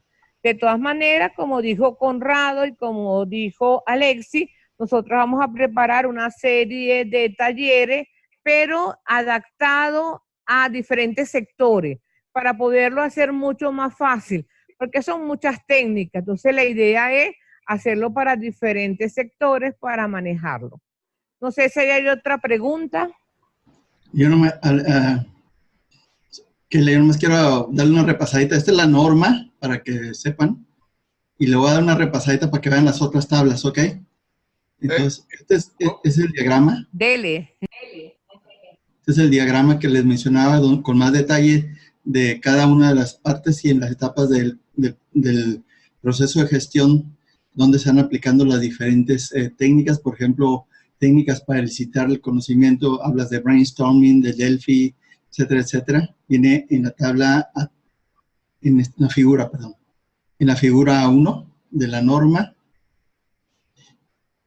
Y luego están esas tablas que son las que les decía, que ahí vienen las propiedades, o algunas de las técnicas o metodologías listadas por las propiedades que se mencionaron de aplicación, alcance, horizonte de tiempo, el nivel de decisión, etcétera, que como les dije son 5.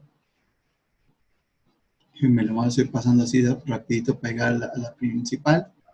Y luego aquí viene la tabla de descripción de las características o propiedades. Todo eso viene en los apéndices. Y si me voy para darles una idea, si me voy para el tema de las técnicas, pues aquí están las, quién sabe cuántas, 50 y tantas, no sé, me acuerdo. Tantas técnicas que hay descritas, son creo 80 páginas, no, ¿qué dije? 50 páginas, que vienen descritas todas las técnicas habidas o que están ahorita establecidas aquí en esta norma. El modelo bayesiano, sigue la posibilidad de que ocurra un evento, etcétera, etcétera, etcétera. Conrado, no sé si puedas mostrar de nuevo la tabla A3, que era de la que hablaba Keila. Sí, ahí voy a ver. La que mostraste antes. Sí, déjame. Hoy voy rapidito. Si no te preocupes que... Mira, está bien chido mira. Ah, mira qué bonito. Es algo interesante. Detente ahí un momentico, por favor, Conrado. Sí. Esta norma tiene una nota al inicio, porque es algo, no sé, yo nunca lo había visto. En la portada de la norma aparece un logotipo en colores y dice colores usados, o sea, uso de colores. Y aparece una nota adentro en la introducción que dice que esta es una norma que trae dibujos y figuras en colores. Por consiguiente, se recomienda que cuando se imprima la norma, se imprima en colores. Sí. Y ahí tienen la prueba de que es así. Sí, por ejemplo, este es el Bouti. No, yo nunca lo había escuchado antes, pero es una de las técnicas y tú lo ves. Posiblemente ahorita lo vemos que es del tema de las interacciones. Bow-tie análisis, este sí lo había escuchado. No. Vamos. Mira, aquí está el diagrama. El famoso diagrama. Un día me platicaban que no es de Chicago, sino es de, ¿cómo se llama? De este hombre, del otro, de Schwartz. No, eso es falso. ¿Sí? Schwartz tiene lo suyo, ¿no? Que ya es bastante, pero que yo sepa, este es de Ishikawa.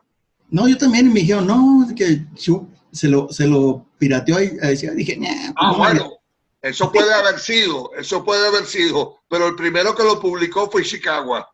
Okay. Y ese es lo que vale. Eso es como una patente. El primero, lo que pasa es que estás yendo hacia arriba, claro. Ajá. Muy bien. Fíjate, sube a la próxima. Ajá, pero detente allí. Quiero que tú ubiques más o menos dónde está el AMEF. No sé dónde está exactamente. Está failure mode and effect. ¿No? Exactamente. Fíjate allí, ¿no? Observen que en este momento no se ve el encabezado de las columnas. Pero el encabezado de las columnas es identificación, valoración, evaluación, tratamiento, gestión. Es decir, la técnica, yo no es que le esté haciendo propaganda, pero es que uno entiende por qué la AMEF es tan aplicado. Porque fíjense, no es la única, hay otras 2 o 3 técnicas más que cubren todos los aspectos de la gestión de riesgos. El AMEF va desde la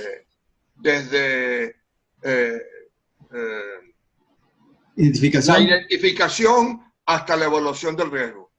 Así es. Ese ya creo que sí aplica. ¿Sí? Por eso que yo ando desde hace tiempo buscando un candidato que sea experto en AMEF. Si hay alguno entre los escuchas que sea un experto en AMEF, por favor que me contacte, porque desde hace tiempo le estoy ofreciendo a mis alumnos organizar un curso sobre AMEF. Ojo, esto no es un curso de los que está aplicando Keila y de los que va a organizar Keila con Conrado y Miguel Ángel. Este es un curso muy específico. Recuerden que yo trabajo mucho en el ámbito del laboratorio, y en el ámbito del laboratorio el AMEF es extremadamente útil. Por lo tanto, ando buscando un candidato o candidata que sea muy conocedora del AMEF y que podamos hacer una sinergia, y aunque sea por lo menos organizar un webinar, por lo menos, ¿no? Pero si podemos organizar un curso, mucho mejor. Así que recuerden, en las redes sociales tienen en las comunicaciones que les hemos enviado, está mi correo electrónico y que me contacte. Dime, Miguel Ángel. Se había hecho una pregunta en la cual se indicaba que si se podían unir ciertas técnicas. Y entonces, en este caso, como lo estamos viendo en este cuadro, por ejemplo, si yo voy a calcular esa evaluación de riesgo o esos niveles de riesgo. Necesito una técnica que, como tú lo decías, que lo pueda utilizar y abarque todo. Por ejemplo, si yo utilizo lo que es riesgo e impacto, me está diciendo que sirve como consecuencia, probabilidad, nivel de riesgo y valor de riesgo, pero no para la identificación. Entonces yo lo combino en este caso con una tormenta de ideas, y con esta tormenta de ideas y la técnica de riesgo e impacto, pues yo utilizo todo el espectro para calcular esa evaluación del riesgo. Entonces sí se podrían combinar. Alexi. Bueno, no sé, Conrado, Miguel Ángel, Keila, ¿algún otro comentario? Oye, Bueno, por mi parte, estás viendo, Alexis, el tema de la MEF es muy natural en la disciplina de mantenimiento. Entonces, a lo mejor alguien de mantenimiento te puede echar la mano porque ellos lo manejan así como el Padre Nuestro, ¿eh? Sí, correcto. Bueno, Alexis, por mi parte, bueno, le agradezco a todos la presencia en este webinar. Estamos a sus órdenes a través de los canales que tenemos. Bueno, aquí te dice si es aplicable, si es fuertemente o súper aplicable o no aplica, ¿no? De esa manera yo no voy a agarrar una técnica que, por ejemplo, que para las consecuencias sea súper aplicable, pero a lo mejor para la identificación no es aplicable. En este caso, esta estructura del what if, que es el sí que, entonces es súper aplicable y aplica para ser utilizado de una manera única como una sola técnica. Bueno, Fíjate, Alexis, yo me fíjate despido. Miguel Ángel, fíjate, una técnica que yo desconocía, que nunca la había visto. Toxicological Risk Assessment, evaluación de riesgo toxicológico. Y en todas las actividades es súper aplicable. Bueno, ahí tenemos una vedette que desconocíamos y que habrá que prestarle atención, a ver cómo que es eso. Pero fíjate que si vemos la siguiente, la última fila, que es valor del riesgo, me dice que para la identificación no funciona, pero para las demás actividades sí. Hay que ver qué es lo que se quiere, qué es lo que se necesita y qué es lo más práctico. Pues yo nomás quería dar las gracias por haberme invitado a este webinar. Yo creo que hemos estado en contacto mucho tiempo y seguiremos estando en contacto para poder compartir y poder aprender. Me da gusto que haya esa iniciativa, que después ya se vayan a hacer estos. A mí esta norma me entusiasma porque en el tema de evaluación de riesgos, identificación de riesgos, yo creo que da mucha orientación. Y es la segunda derivada, como yo digo, de quienes están empezando a entender lo que es el pensamiento basado en riesgos, que de entrada siempre se usa lo que mencionaba ahorita Alexis, el Ishikawa, o hablamos también de la matriz, de impacto, posibilidad, etcétera, etcétera. Y ya esto ya nos da una orientación más aplicada a nuestros campos de acción de qué es lo que podríamos usar en forma muy efectiva. Yo nomás eso era, quería terminar con eso, agradecerles y poner a mi orden, a sus órdenes mi información, ahí la tienen en la presentación para cualquier cosa que quieran consultar. Y aparte, escribí un artículo en mi blog, también para que, hablando las diferencias de la 31.010, 2019 y la anterior, para que también si lo quieren consultar y ver, ahí está brevemente resumido. Perfecto, tendremos que consultarlo. Y antes de que se despida Keila, tengo que felicitar a estos participantes porque han sido una maravilla. Ninguno de los participantes nos ha pedido que le enviemos la norma directamente a su correo. Muchísimas gracias por haber comprendido que estas son normas oficiales y que es ilegal el transmitir y el difundir esas normas. El solicitarnos a nosotros, y por eso le agradecemos que no lo hayan hecho, el solicitarnos a nosotros que le enviemos la norma, por favor, nos obligaría a nosotros a romper la ley y como empresas que tenemos cierto prestigio y que debemos de dar la cara ante cualquier ente normalizador, empezando por la ISO y pasando por AENOR y y las mismas otras organizaciones regionales, nos pondríamos en problemas si ustedes nos pidieran eso. Gracias por no pedirlo y espero que nos comprendan. Keila. Bueno, Keila no está ahorita en este momento, salió igualmente, les manda y les agradece la presencia de todos ustedes, igual que mi persona, y esperamos que hayamos por lo menos abierto un poco más esa comprensión a esta norma que antes no se utilizaba, antes estaba oculta y que ahora parece que todo el mundo la debe de conocer, la debe utilizar porque definitivamente es así si queremos un buen resultado de nuestro objetivo. Alexia. Bueno, yo por mi parte de agradecerle a Conrado, con el cual tenía tiempo que no interaccionaba desde la época que dictábamos los webinars de la red ISO Expertos. No veía a Conrado, ha sido un placer escuchar sus sabias orientaciones, sus claras explicaciones. Keila, bueno, mi gran socia, ni hablar, y Miguel Ángel también, gente que donde quiera que aparecen le dan un alto relieve a las exposiciones y a los webinars. Yo por mi parte, de nuevo, una vez más, agradecerle su participación, sobre todo porque es un viernes de parranda, y bueno, viernes de parranda, que lo hayan dedicado a nutrir su conocimiento, los felicito por ello, ¿verdad? A los amigos de Fodenorca, les agradezco su presencia. Normalmente no sé por qué no asisten a nuestros webinars. Liliana, espero que esto sea algo que se repita. Los amigos de Sencamer también han comenzado en los últimos meses también a integrarse a nuestros webinars. Como ven, no cobramos por esto. Es transferencia de conocimiento y compartimiento de experiencias, que es útil para todos, y sobre todo en Venezuela, donde hoy en día que asistir a un curso es realmente costoso. Este tipo de actividad debe ser muy, muy apreciada. Bueno, amigos, hasta la próxima oportunidad. Espero que sea pronto. Estamos en contacto y muchísimas gracias a todos. Hasta luego y gracias por las palabras, Alexis.